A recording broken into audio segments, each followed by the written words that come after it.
In the mystical realm of Ardenweald, where the stars shine with the secrets of ancient magic and the woodlands whisper of forgotten tales, there stood a monument older than time. The Eldrin crystal, a towering prism of light and whispers, pulsated with an ethereal glow that sustained the life force of the entire realm.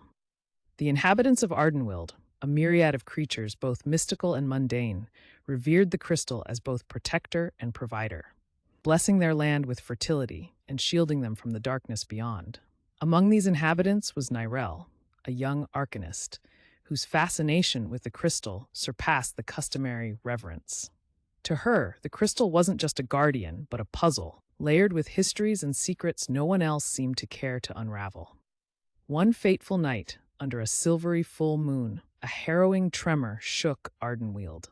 The crystal's pulse faltered, dimming for the first time in millennia. Panic reverberated through the woodlands as crops withered, rivers stagnated, and the life once thriving began to falter. Narelle sensed a distortion in the magical frequencies. Something or someone had tampered with the Eldrin crystal. Determined to restore its pulse, she embarked on a perilous journey towards the knowledge forsaken by her ancestors, housed in the ancient library of Eldrinor, deep within the Forbidden Forest. Accompanied only by her timid but loyal Illuminar, a small, luminescent feline creature, Lumen, Narelle traversed haunted thickets and crossed paths with creatures best left in myths. It was at the edge of despair, in the darkest depth of Eldrinor, she unearthed an ancient tome.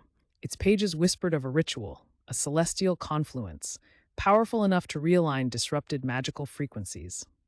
The ritual required 3 rare components: the breath of moon, harvested from the highest peak under a full moon; the tear of Thomwood, a precious sap from the eldest tree of the forest; and the echo of the first dawn, a sound captured only at the break of the first light of the equinox.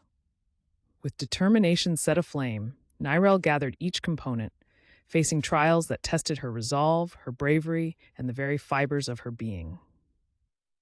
From cliffsides moonlit and perilous, through ancient groves where time seemed to stand still, to the very edge of daybreak where silence spoke in volumes.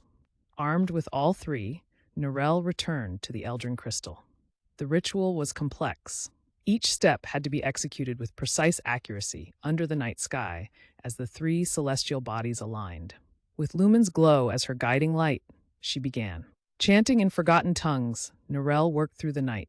The components fused, energies swirling and dancing like an aurora around the Eldrin crystal. At the climax, a beam of light shot forth from the prism, piercing through the creeping darkness that had begun to swallow Ardenweald's edges. As dawn kissed the horizon, the crystal's pulse burst anew, stronger, clearer. Life returned in a surge. Rivers gushed with vigor and flora bloomed with an ethereal vitality. Nyrelle, exhausted yet exhilarated, watched as peace was restored. "Thank you, Arcanist," whispered the wind, a voice ancient and soft. Nyrelle smiled, knowing her bond with Ardenweald was not just one of duty, but a deep, abiding kinship. With Lumen at her side and the crystal's light bathing the restored realm in warmth, Nyrelle felt, for the first time, that perhaps her story was just beginning.